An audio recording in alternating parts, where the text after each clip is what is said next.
okrog, gledate Kozmo TV!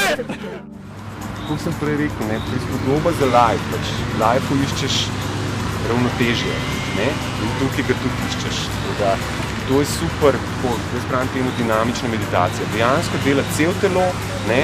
In dela glava zelo dobro, ne?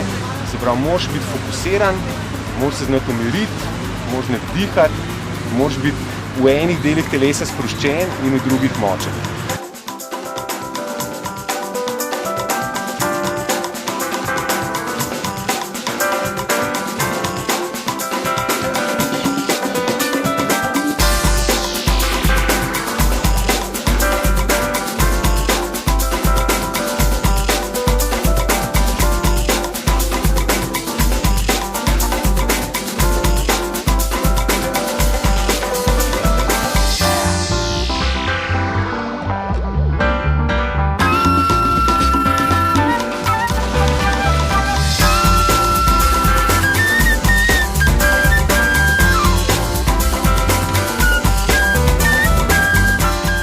Meni prinese zadovoljstvo definitivno to, da vidim, da se lahko skoncentriram, eno je, da celo telo dela, družimo se vedno z ljudmi, tako da to je ena taka super vaja, super dinamična meditacija, ker dela cel telo in dela glava.